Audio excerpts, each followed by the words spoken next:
Bonjour et bienvenue dans ce tutoriel, un tutoriel très rapide juste pour vous expliquer comment installer Python, puisqu'en effet c'est sur Python que nous allons implémenter nos différents modèles de machine learning, et par conséquent nous avons besoin d'un environnement de développement. Et cet environnement de développement va être Spyder, qui est une sorte de studio avec des outils très pratiques et surtout qui contient le langage de programmation Python. De plus, Spyder est intégré à la plateforme Anaconda, la meilleure plateforme open source de data science puisqu'elle contient la plupart des librairies de machine learning, dont bien sûr la plus populaire et la plus pratique à utiliser pour construire des modèles, qui est bien sûr la librairie scikit-learn. Nous allons beaucoup l'utiliser dans ce cours et vous verrez que c'est ultra efficace pour construire des modèles. Ainsi, pour résumer, nous allons installer trois choses en même temps. Python qui est un langage de programmation, Spyder qui est un environnement de développement et Anaconda qui est une plateforme open source de data science. Et en fait, nous n'allons pas installer séparément ces trois entités, nous allons juste installer Anaconda, qui contient Spyder, qui contient Python. Donc allons-y, installons Anaconda.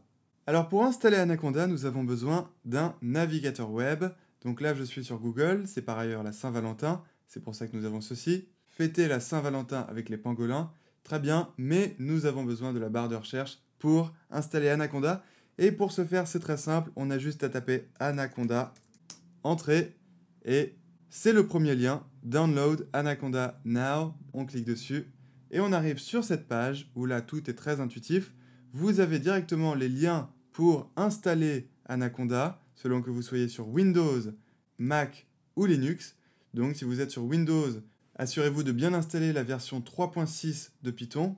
Pour Mac, c'est pareil, vous installez la version 3.6 également, avec soit le Graphical Installer qui est l'installation directe, ou le Command Line Installer qui est l'installation par le terminal. Et pareil pour Linux, vous installez la version 3.6 et vérifiez bien si vous avez la version 64 bits ou 32 bits. Voilà, donc je suis sur OS X, donc je vais montrer l'exemple avec OS X. Donc on prend la méthode la plus simple qui est le Graphical Installer qui va nous permettre d'installer directement Anaconda. On clique sur ce lien et automatiquement le téléchargement se lance. Là vous avez ce message, est-ce que vous voulez avoir une cheat sheet? Ce ne sera pas nécessaire pour le cours, on peut cliquer sur No Thanks. Parfait. Et voilà, le téléchargement est prêt. Et on clique sur le fichier, soit à partir de votre navigateur, soit directement dans votre dossier de téléchargement pour lancer l'installeur. Et voilà l'installeur.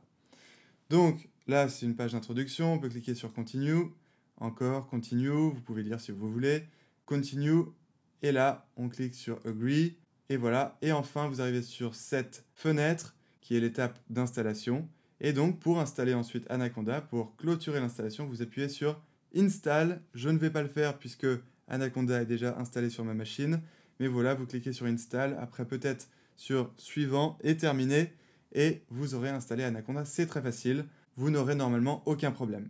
Et ensuite, après avoir installé Anaconda, alors si vous êtes sur Windows ou Linux, il faut que vous trouviez le programme Anaconda sur votre machine, et si vous êtes sur OS X, vous pouvez utiliser ce raccourci en appuyant sur Commande espace, et là vous tapez Anaconda, voilà, Anaconda Navigator, vous appuyez sur Entrée, et vous tombez sur la fenêtre d'accueil d'Anaconda qui va s'ouvrir immédiatement, là voilà, la fenêtre d'accueil d'Anaconda, je vais agrandir.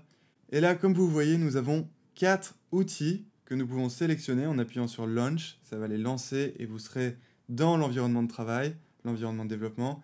Donc, en effet, il s'agit d'environnement de travail pour faire des data science. Mais les deux outils qu'il faut absolument connaître, c'est celui-ci, Jupyter Notebook, qui est un IDE très pratique. Un IDE, c'est un environnement de développement, donc très pratique pour coder sur Python. En même temps, vous pouvez coder en LaTeX et mettre des formules mathématiques bien propres. Donc, par exemple, c'est excellent pour écrire des rapports. Je me sers souvent de Jupyter Notebook pour écrire des rapports de machine learning ou des papiers de recherche. Donc, excellent IDE, mais ce n'est pas celui que nous allons utiliser dans ce cours. Nous allons utiliser cet IDE qui est Spyder, comme je vous l'avais dit en début de ce tutoriel.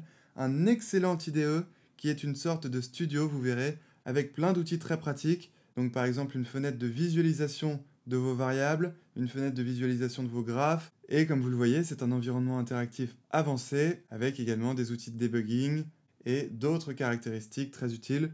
Vous verrez, on va en utiliser plein lorsqu'on implémentera nos modèles de machine learning, et donc sans plus attendre, je vais maintenant cliquer sur Launch pour vous faire découvrir Spyder.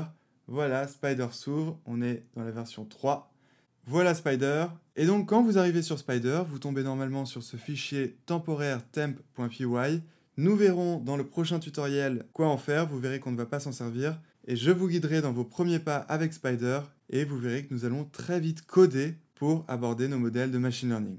Alors malheureusement, nous n'allons pas construire un modèle de machine learning dès le prochain tutoriel, puisque d'abord il y a la phase de data preprocessing qui est obligatoire avant de construire le modèle de machine learning pour s'assurer que le modèle de machine learning puisse se construire dans les meilleures conditions. Et avant de commencer cette phase de data preprocessing, je vous montre juste quelque chose d'important que vous devez avoir dans votre studio Spider. Il s'agit de ces trois fenêtres ici, File Explorer, Variable Explorer qui va contenir toutes les variables que vous créerez lorsque vous construirez vos modèles de machine learning, et Help qui est très utile, c'est justement une autre excellente caractéristique de Spider.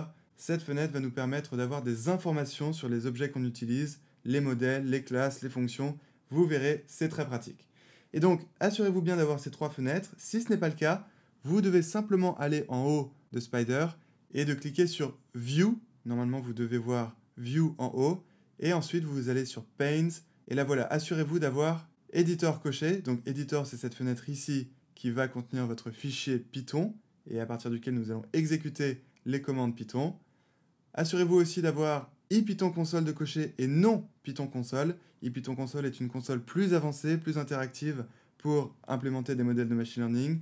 Donc IPython console, ensuite Variable Explorer qui est cette fenêtre ici pour explorer toutes nos variables. Help pour avoir les informations sur les fonctions, les classes, les objets qu'on utilisera lorsqu'on codera nos modèles. Et enfin File Explorer qui est cette fenêtre qui nous permettra de choisir le bon dossier comme dossier de travail qu'on appelle aussi le Working Directory. Très important. Voilà, assurez-vous de bien avoir tout ça coché. Et si c'est le cas, vous êtes prêt à commencer à coder. Donc, hâte de vous retrouver au prochain tutoriel. Et en attendant, bon machine learning!